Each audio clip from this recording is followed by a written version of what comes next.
Welcome to the second season of GSA Does That, the podcast that uncovers the stories behind the federal agency delivering effective and efficient government. I'm your host, Rob Trubia, and in this episode, we're zeroing in on a theme I think you should be very excited about: the triple win of sustainability. Think jobs that pay well, lower energy costs, and communities that are healthier for everyone.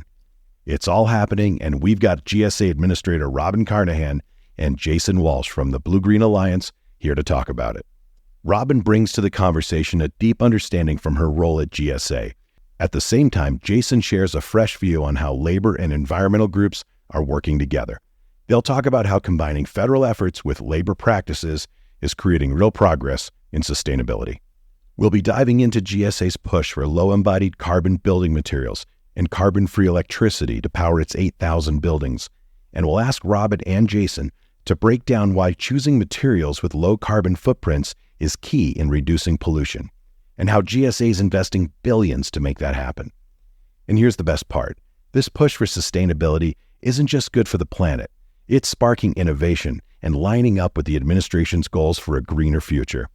And Jason's here to bust the myth that creating solid jobs and protecting the environment can't go hand in hand. So get ready to hear how GSA and the private sector are joining forces to hit that sweet spot, a future that's greener, richer, and healthier for all. This is GSA Does That, Season 2. And remember, this podcast is available on all major platforms, so please be sure to subscribe. For more information about this episode and others, visit us online at gsa.gov/podcast. Robin and Jason, thank you for joining us on the podcast today. It is a real privilege to have you with us. Robin, you were on episode 1, season 1, and it was honestly one of our most listened to episodes. So having you back to kick off season 2 is pretty great, especially since you brought Jason from BGA with you. So thank you both again for being here. Great to be here, and I'm excited to launch season 2. It's a pleasure to be here. Thank you both. Well, Robin, would you mind starting us off by sharing why you talk about sustainability as a triple win? How so? Oh, it's great. I'm glad you heard that I talk about it that way, because I do it all the time. You know, the president always says when he thinks about these investing in America and these sustainability investments, he thinks jobs. Well, I think that too. But I think it is beyond jobs. It is what I always talk about as a triple win. So it's those good paying American jobs. It's about reducing energy costs, and I hope we can get into that a little bit more, because when we use less energy, we pay less as taxpayers for that. And then the third is, of course, healthier communities for us and for the next generation. So it just makes a lot of sense. The thing that, for GSA, because we have so much real estate, if you're thinking about, do you put in new windows, you put in solar on the house, on your own house, you have to always think about the payback, right? How long am I going to stay in the house? Does this make economic sense to get this done? Well, GSA, we own these buildings for a really long time. We hold on to them for, decades. We have 150-year-old buildings. So when we make these improvements, the cost savings is just immediate, because we're not flipping buildings. We are holding on to them. So it's really smart for us. We're the biggest holder of real estate in the country. We have one of the biggest fleets of vehicles in the country. We buy hundreds of billions of dollars worth of things every year. So if we as the government can have targets to do better around sustainability, we can really help impact and move markets. And the exciting thing is, we know that technology is caught up to be able to allow us to do this, that we can both get good results and have it be efficient use of money. And we've also seen that we really can move markets, because we've done it before. With other examples. So I'm excited to talk more about this. Well, I want to focus in on the first part of your triple win. What more can you tell us specifically about job creation? Well, yeah, look, it's a big part of all of this. It really is where things start when we talk about investing in America and investing in sustainability. It's about American jobs and American manufacturing. GSA, through the Bipartisan Infrastructure Law and the Inflation Reduction Act, those two things that passed over the last couple of years and the president pushed, we're getting somewhere over $6 billion in funds for those two kinds of projects. And it falls into a few buckets. One is we're going to be supporting a lot with the Department of Homeland Security on border crossings, so at our northern and southern borders, to both make those more efficient, more secure, and to help commerce, trade, prevent drug trafficking, all of the things. And we expect that to create about 6,000 jobs just through those investments. And then about another $3.5 billion for this Inflation Reduction Act. And that is in a few different buckets, but it is really, we're focused a lot on a couple things. One is sustainable building materials. And what I mean by that is the construction materials. The federal government buys a lot of that. There are 4 things we buy the most of, and that is, get this, concrete, asphalt, glass, and steel. And so 98% of the money we spend to build things are on those 4 products, which I find kind of astounding. So the idea is, if we can reduce the carbon and the emissions and the pollution it takes to produce those 4 things, then that has a big impact. And so we have a couple of $1 billion in projects all over the country where we are focused on low embodied carbon building materials in those 4 materials. And then we're doing a lot of retrofitting. I told you about all these old buildings. If we can put in high efficiency heat pumps, if we can put in high efficiency windows, if we can put in solar panels, that changes the energy use on those buildings. That reduces costs. That makes the grid more resilient. That reduces emissions, and that creates jobs. So that's the kind of work we're doing all over the country. Yeah, well, that's pretty interesting, because you're talking about reducing pollution, carbon into the atmosphere before the building's ever built, before the road is ever built. You're talking about, like you said, glass, concrete, asphalt, steel, producing them in ways that are better for the environment before you even get to the building. The thing that's really cool to me is I would never have thought a few years ago that I would be excited talking about concrete and asphalt, but lo and behold, here we are. And the reason is that there's a ton of emissions in the production of that, but by just asking the industry, can you do it with lower emissions? Guess what? Turns out they can. I have visited asphalt plants. I've visited concrete plants, and they can cut the carbon in their production by 50, 60% without any significant increase in cost. Oh, wow. If you think about that, it's just kind of wild.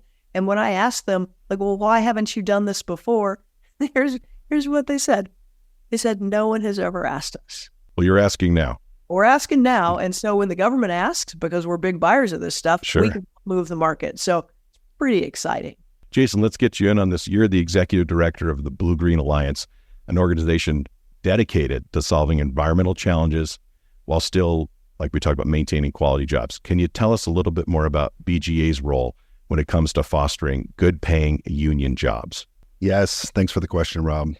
So the Blue-Green Alliance is a public policy organization. We work on a bunch of issue areas, but the common denominator of all of our policy work is seeking to align environmental goals with the goal of creating and sustaining high-quality union jobs. And we bring that orientation to work in multiple industry sectors across the clean energy economy, always trying to elevate the importance of jobs that offer family-supporting wages and benefits and also contribute to protecting the planet.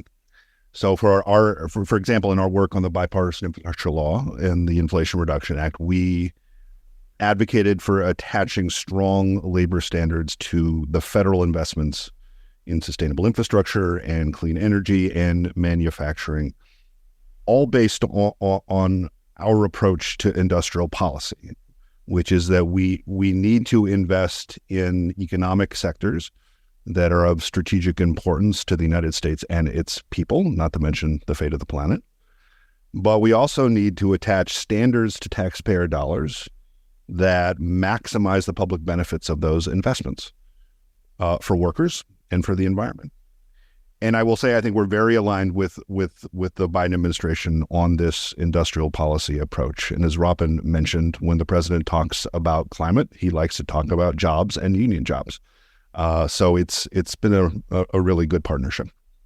It sounds like you're saying, you've got one hand out this way, one hand out that way. You're like, listen, we can do good things for the environment, but guys, we can still have great jobs. We can have really great jobs that maintain families that take care of people and can do them together. And at the same time, it sounds like you're dancing back and forth on that every day. Yeah, when we use both hands. Exactly. Yeah, no, I love that. Can I just say, like, one of the coolest things I've done, and Jason, I'm sure you've done this as well, is visited some of the union job training centers around the country. And it's just remarkable to me. I was out in Cleveland and visited IBEW's Local 38 apprenticeship program.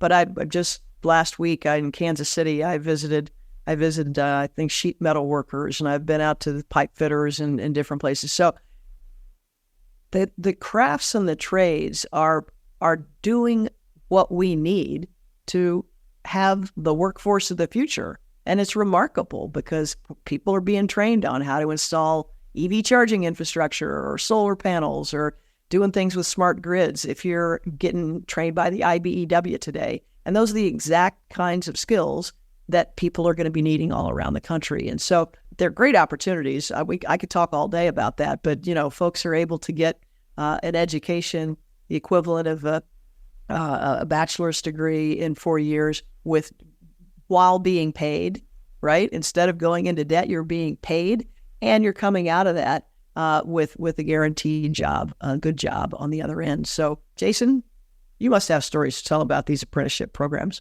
We could certainly talk about that for a while, and I think what you're pointing to here is, and this is the way we think about it. I mean, look, this is, in some ways, this clean energy transition is a generational opportunity for blue collar workers in this country, right? Who have been on the hurting end of economic trends and some bad policies over several decades, and yet now are in a leadership role for making and building this clean energy economy, right?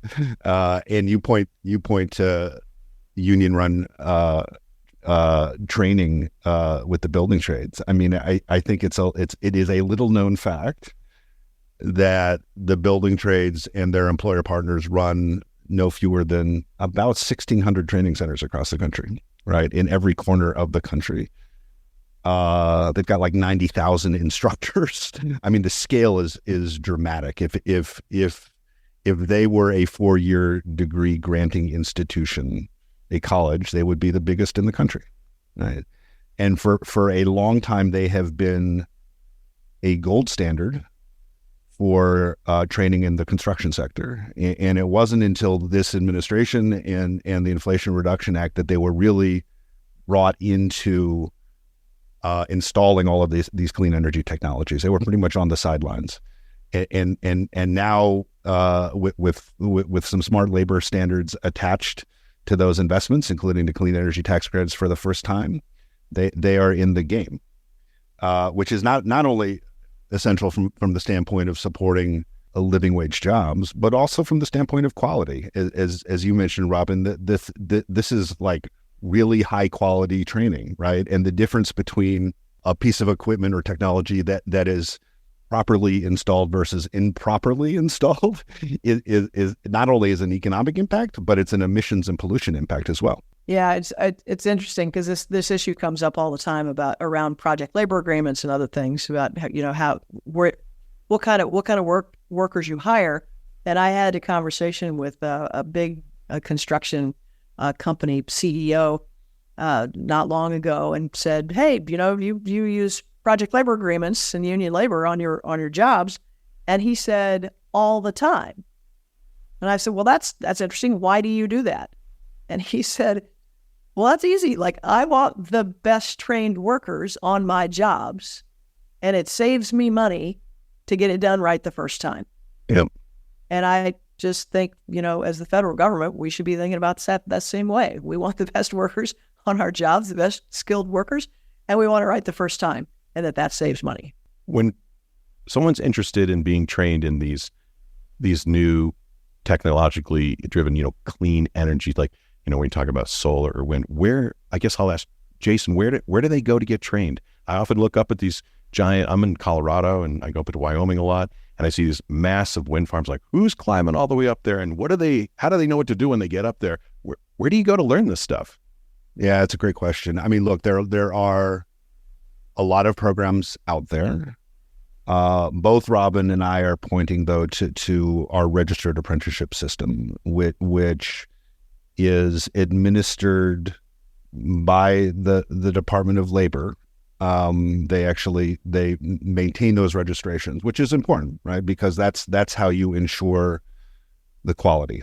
That's how a consumer knows when a program is registered by DOL or by a state labor agency that it's going to be high quality, and that it's going to result in industry recognized credentials. And those span the gamut across a number of crafts. I'll say, both union and non-union, at union training centers, at community and technical colleges. I think an important point to make here, though, is that one of the benefits of union registered apprenticeship programs is that they train workers for the whole craft. Right? You're training an electrician who can do electrical work on a solar array or a wind turbine or a commercial building, right? They don't have a narrow set of skills where they have, frankly, less bargaining power and mobility in the labor market. And I think that's a critical point to make. Yeah, with those skills today, talk about job security. Wow. With everything, with all these investments, it's impressive. Speaking of investments, Robin, can you talk a little bit about the federal Buy Clean initiative? I mean, it's what's GSA's role, and my understanding, it's pretty different from the way GSA's traditionally made investments. What is Buy Clean, and how's GSA involved? Yeah, it's a great question. So you're right. Traditionally, when funds get appropriated for a project, it is to go build a courthouse, in Cedar Rapids or wherever it is, right? It's very specific to the project.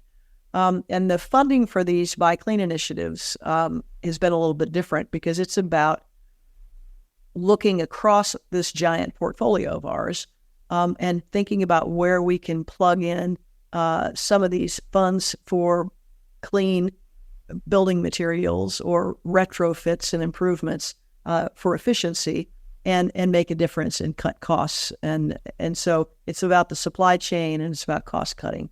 The really fun part of this, I alluded to it before, is industry has now got so many great things that they're working on in this sort of clean technology industry is making huge strides. So we often use our buildings as test beds for some of these new technologies. I was out in Denver a few months ago, and there was a local kind of Boulder company that does quad pane windows. So instead of like 2 panes of glass, there are 4. And we put those in some of these federal buildings, and the payback on that was 2.5 years. Oh, that's remarkable. Right? So, we're going to figure out how to scale this in other parts of the country, because we know that if you can tighten the building envelope, just like at your house, if you make the seals and the windows and the doors and all of that better, the envelope of the house, it makes it all more efficient and cuts your energy bills. So that's some of the things we're talking about. But we're really focused on doing that with American manufacturing and American jobs. Robin, that business in Colorado, is that a smaller business, considered a small business? Yes, absolutely. Yeah, and wow. I wouldn't visit it. It was fantastic. It's a small business that's been growing a lot lately. Yeah, so these big dollars being invested aren't just going to the huge companies. The small businesses are getting involved in the clean energy as well and doing things better. Absolutely. It's across the board. We've got another really cool program because we're looking at sort of innovative technologies and companies. It's called the Green Proving Ground. And it's been around for a long time, but we're really investing more in it now because of this new funding. And what it is, it brings in, as I said, sort of new companies, or they have a proven technology, but maybe it has not been scaled much yet. And so we can test it in our federal buildings. We're now have about 20 companies a year that we bring into that. It ranges the gamut from things like these windows to new kinds of concrete to new charging infrastructure. One of them recently I visited was really interesting. And, basically it's for fleet vehicles. So if you have these vehicles that are coming back and need to be charged, the driver can just plug it in at the time they they're there, but because there is a smart moment at which to actual hold power, because power prices vary in a 24-hour period. I don't know if you knew that or not, but in some places it can vary. In California, it can vary 400% in a day, right? Depending on what time of day you're pulling the charge. And so these technologies allow you to pull the charge at the cheapest moment, which just saves tens of thousands of dollars every month. So there's a lot of really cool stuff going on. Yeah, that's pretty brilliant. I know people that, they set their car to charge in the middle of the night because, it's less expensive because there's less of demand on the grid, which makes a lot of sense. Right. So, and by the way, it's better for the grid too, right? So one of the things you want is to reduce peak load and make sure there are no blackouts and all of that kind of stuff and just be efficient. Thinking about the moments that you're pulling your charge really matters. Yeah, as long as you got a full battery when you wake up in the morning, you head to work, you don't really care when it charges. Exactly. Well, Jason, getting ready for this podcast, I've read some things about Blue Green Alliance, of course, and about you, and you've got a strong belief that the country doesn't have to choose between these good-paying jobs and a clean environment. And we talked about that a little bit earlier about the hand-holding, but maybe you can expound on that a little bit. How do you see that? Can you tell us more about it?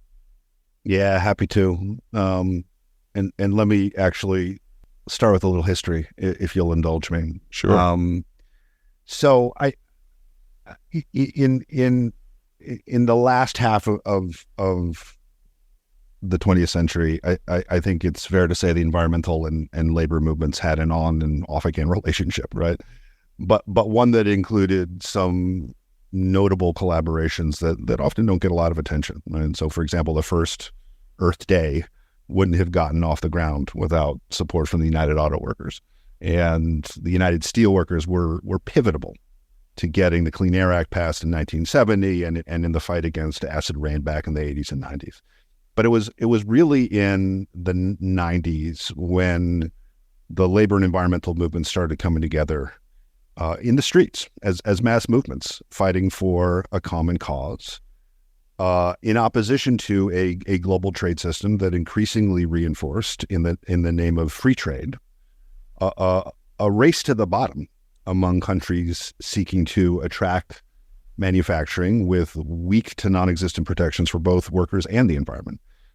And that culminated in 1999 with huge demonstrations in the city of Seattle to protest against that kind of trade regime as manifested by the WTO. This became known as the Battle of Seattle. Another catchphrase that came out of those protests was Teamsters and Turtles, right? Union members and environmental activists coming together. Both the president of the Steelworkers Union, Leo Gerard at the time, and the executive director of the Sierra Club, Carl Pope, were at that protest, and they drew inspiration from it, and it led them to call the question, well, heck, if these unlikely bedfellows can collaborate on trade policy, what other policies can we collaborate on? And that became a conversation that led to the formation of the Blue Green Alliance in 2006 by the Steelworkers and the Sierra Club. And it was really around a foundational principle, a belief that we don't have to choose between good jobs and a clean environment. We can and have to have both. And look, that belief is a reality, right? I mean, time and again, efforts to reduce pollution and clean up our air and water have also been successes for workers in the economy. Everything from fuel economy standards that have driven the growth and resurgence of the auto industry in the U.S. to standards for buildings around energy efficiency. Robin talked about this.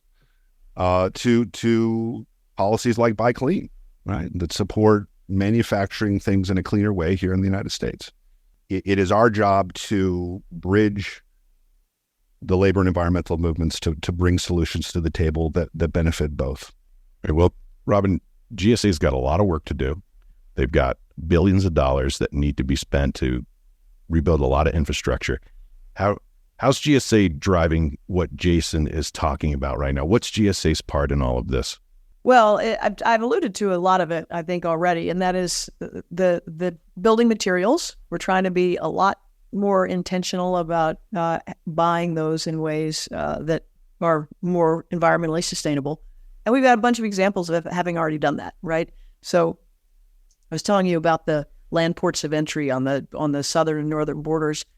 Down in Arizona, there was one in particular there that we were expanding the lanes there and making it so Homeland Security can put in more surveillance equipment and other kinds of things they need to do to make sure drugs aren't coming in the country, and to also make sure products can flow more easily. They use slow embodied carbon asphalt for that, and it cut the emissions in the asphalt and of that whole project by 50%. Straight up. And the cost was comparable to what we would have paid otherwise. So that just is a smart investment. In Richmond, we had an example of putting new windows in a courthouse. It was American-made glass. We cut the emissions at a comparable price. Didn't change the time. We were able to get that. In Denver, same kind of thing, where we were able to get more sort of asphalt there.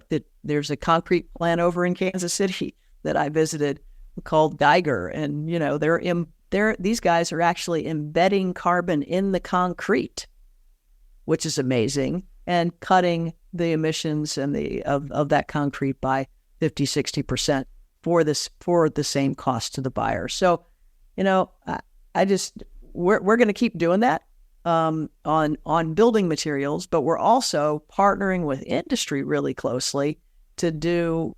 They're called deep energy retrofits, and they're this contract vehicle where basically we use some of our money and some of private sector's money and knowledge to reduce energy consumption in these buildings, and then it's paid back over time. And so we've got about nearly $2 billion worth of those investments that we're going to be making. So it's very exciting.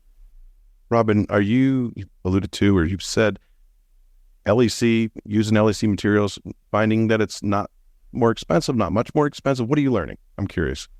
Well, so it varies in different parts of the country. And so one of the things that we've done over the last 8 or 9 months is some pilot projects to really kind of see what materials are available where and what the cost of that, what the cost differential might be. And so we're learning a lot from that. We've announced 150 projects in 38 states, including Puerto Rico and D.C., where we're going to be putting in either low embodied carbon, asphalt, concrete, or steel into our projects. So what we're learning is that when you signal to the market that this is what we're interested in buying, the market figures out how to provide it. And it turns out that in many cases, the cost is not much different. And that's the big takeaway here is that you can do both of these things. And that's different than it was, 10, 20, 30 years ago. Today, innovation has allowed us to do things that create this triple win, and we just need to be smart and take advantage of it. Yeah, it sounds like capitalism. Sounds like great stuff. Yeah. But Jason, I'm wondering when we get down to the worker in the plant, Robin mentioned earlier that, they didn't do it because we didn't ask. But when we talk about it specifically with some of these things, are the processes changing much for the worker in the plant? And what's it doing for their job security and maybe their job satisfaction when they know what they're producing is better for the environment, or what they're producing is got a huge contract behind it because we're doing huge things to rebuild America? I mean, look, we always see a lot of pride from union workers we engage with from our labor partners when they know they're making the materials that we need to rebuild our energy system and infrastructure and the products we use in day-to-day life in more environmentally friendly ways.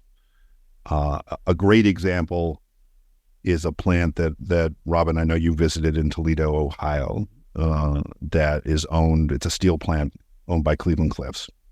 They make something called hot briquetted iron, which is the center point of making some of the cleanest steel anywhere in the country. And when we were there speaking to workers, this is not a direct quote, but more or less what this member said. He basically said, "Look, this is the future to be in. It's the future of steel. I'm proud to work for a company that's focused on the greenhouse gas emissions that go out." And I think that's an illustration of how workers at these facilities that are doing things that are cleaner and better have a lot of pride in that, and rightfully so. Workers want to have good jobs that they can support their family with, of course. But they also want clean air to breathe, and they want safe water to drink, and they want to leave a better planet for their kids and their grandkids. The bottom line is that manufacturing workers, particularly in energy-intensive sectors, have to be able to see themselves in the clean energy economy. And honestly, that hasn't always been the case. When the only representation of the clean energy economy you see are big solar arrays and wind turbines, as attractive and important as those are, a steelworker member in a factory rightfully asks, where is my future in this, right? And that's a fair question, particularly when the components of those technologies are made in other countries. But they are part of the clean energy economy. They have to be. All of the materials they make are foundational to the clean energy economy and the economy at large. In this transition we're in the midst of, we're essentially shifting from burning the sources of our fuel to making and building the sources of our fuel. That means more materials like concrete and glass and aluminum. And when workers recognize that they're doing that work, they also support the policies that actually enable that, like Buy Clean, like the Inflation Reduction Act. And I think that's important as well. Yeah, I want to follow up on that, Jason, because it's something that I try to say a lot when people wonder why we're doing any of this. You know, a lot of times when you're in the middle of living in the middle of a transition, you don't quite see it because you're just sort of living in it every day. But for thousands of years, we have used fuel that we burn, as you said. And we are now in a new place where we're transitioning to harvesting energy that provides power for us. And it's a very different thing. But it's not like it's going to go backwards. We're not going to stop doing the smart thing of harvesting energy. And so the notion that we have workers and unions and folks who have helped society through lots of other very big transitions in the middle of this is just great, because I think we're going to look back on it and see this collaboration as something that is what is making America competitive internationally, and is just, unleashing the strength and innovation that we've always had in this country. So I'm glad you brought that up. Yeah, and I appreciate what you added, and I think you make an important point, right? It is also that this is the direction in which the global economy is going, right? And so when these manufacturers make these materials in cleaner ways, they are responding to an enormous historic shift in the global economy. And when U.S. facilities and U.S. workers invest to actually be able to do this and meet that market demand, they're putting themselves in a much better position economically, and for workers in a much better position from the standpoint of job security. Robin, you mentioned, obviously the federal government, GSA itself, it can really move markets. I mean, it can really use its power in a great way to get things in a better place for the country. We're talking about carbon-free electricity now. Are we the largest purchaser of electricity in the country? Is the federal government?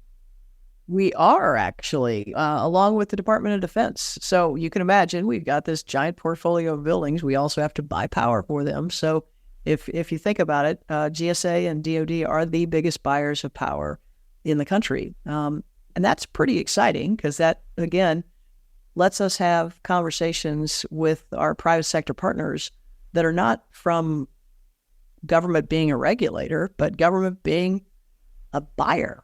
I am the customer. We are the customer of these companies. And so when we set new goals about wanting to use carbon-free, pollution-free electricity in our facilities, that sends a really strong signal and lets the utility companies know that we're a long-term buyer of a lot of power, and this is what we want. So it's easier for them to invest in more carbon-free electricity and do what it takes to get that on the grid. So it's pretty complicated, as you know, because the utility markets are very sort of different in different parts of the country. But we work with both the deregulated markets, that's called, where we're just really closely integrating with the power producers and the distribution companies. And then there are other markets that are called regulated markets, and in those we're spending a lot of time with the energy and power producers and distributors, and as well as the utility commissions in those states, to make sure that we can get what we call green tariffs approved, that we can use both for the government, but private buyers can as well. There are lots of opportunities for partnerships here. And again, it's government's job to lead by example, right? And this is just a great opportunity for us to say, yes, we're buyers, and here's the kind of stuff we want to buy. And by doing that, we can help the market transition to where we know it's going, and we just want to speed it up a little bit. Yeah, you said we've got 8,000 buildings, and you're in the market for carbon-free electricity. Did I read correctly that the goal there is you want to be buying all carbon-free electricity by 2030 for those 8,000 buildings? Correct. Yeah. It's a very big, ambitious goal. Yeah, that's 6 years from now. It's not an impossible goal. Well, there's a lot of carbon-free electricity on the grids. We just need to let folks know that, again, we want to buy it. Be clear about the terms under which we can do that. And then it lets them invest in more of this kind of power. Jason, I'm wondering how the Blue-Green Alliance is seeing all of these efforts by GSA. What are you hearing from those that you represent on both sides? Yeah. Well, look, I'm not blowing smoke when I say I think that GSA has been doing a really excellent job. You are leading the way, really, for the rest of the federal government on what it means to procure low embodied construction materials. And I think you're building it as you go, whether we call it a plane or something else. Making adjustments where necessary, and then really crucially sharing those insights and learnings with your colleagues across the federal government.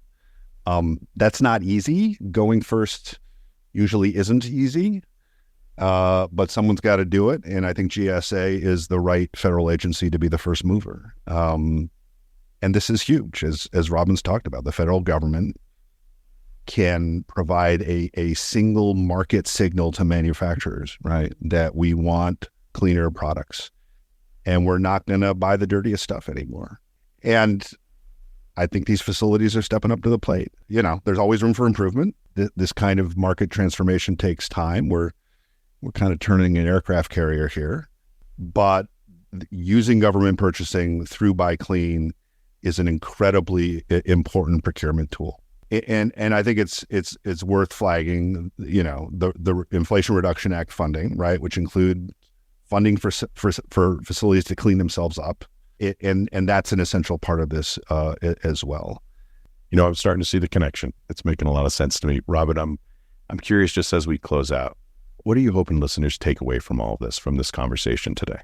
I love that question. I hope folks are as excited about the possibilities as we are at GSA. The world looks different today. And if we understand that we really can get a triple win when we make these investments, that we don't just have to do the cheapest, dirtiest thing, we can also, by just asking, get things that are cleaner, get things that are U.S. made. We can spur manufacturing and good union labor jobs here in the United States. This can be a triple win. And so for industry, we need to continue to have you as partners in all of this. For the utilities and regulators out there, we need to find ways to move faster to help you all generate new clean energy alternatives. For our federal partners, we need to just continue to pool our buying power and our demand, because when we do that and learn from each other, we know we can have a bigger impact. And all of this investing in America agenda that we've been pushing as a government, it's not like we're operating in a vacuum. The businesses are looking to do the same thing. They're looking to locate in states and to put factories in that produce these kind of materials because this is what the market across the board is looking for. And so if we can figure out a way to, by using our buying power, signal to the market that this is something that's going to be here, then it's a smart investment, then we're going to be able to move the needle on this faster. I think all of us want to be part of something bigger than ourselves, and would like to think that we can actually do something and are not, completely powerless to keep our planet healthier and our economy and our country strong. And there are things we can do, and buying clean and just pushing this agenda is one that's really important. So that's the takeaway. We can do this. Yeah, so well said. And as we're finishing, I got one final question for you, Robin. I'm curious if you could maybe confirm or deny a rumor about some Girl Scouts in Madison, Wisconsin, and their excitement about what we've been discussing today. And I think this just is of course, I know all about this, but I really want you to share this with our listeners. It's really pretty cool. Yes, the Girl Scouts. I met them when I was at I can't remember what conference, one of these big conferences a couple of years ago. And, you go to these things, you meet a lot of people, you have a lot of vendors out there. This was the most impressive thing I saw. It was 2 Girl Scout troops from Madison, Wisconsin that showed up with hats that said, "Ask me about embodied carbon." And I didn't know much about embodied carbon at the time, so I did ask. And these kids were completely focused on how you can make concrete lower emitting. And they had videos, and they went out and talked to everybody in their communities. And I got to tell you, I was completely struck by their knowledge, their passion, all of that. We've done videos together since then. But these little girls, these kids, that's why we're doing this. That's why all of this matters so much. They're the next generation that we're doing this for. And to see their enthusiasm about what some people might think is pretty boring, concrete, and how that can make a difference for our future was a big inspiration for me, and I hope it is for the rest of us. Yeah, that third point of the triple win, the healthier planet, and like you said, you can see that in those girls. Like, it's for them. Yep, the healthier planet, it's for them. Well, that's great. Well, you're both obviously driven by a lot of passion and absolute belief in what you're doing, and it comes through. I think it's come through in this podcast, and I really can't thank you both enough for your time. This has been a great way, a lot of fun to kick off episode 1 of season 2 of GSA Does That, and it's remarkable, the thought, energy, and dollars going into sustainability. It's absolutely remarkable, and you're both leading the charge. So thank you both for being here. We really appreciate it. I hope you both have a great rest of your day. Thank you, Rob. It's been a pleasure. Thanks, Jason. Thanks, Rob. Let's do it again. And that wraps up our first episode of GSA Does That Season 2. A huge thank you to our guests, GSA Administrator Robin Carnahan and Jason Walsh from the Blue-Green Alliance, for sharing their insights into the triple win of sustainability. Today, we explored the significance of sustainable building materials and carbon-free electricity in transforming our communities into healthier, wealthier, and more sustainable than ever. We hope you're encouraged with the monumental investments GSA is making to reduce pollution and the innovative strides being taken towards a carbon-neutral future. And now you know, GSA does that.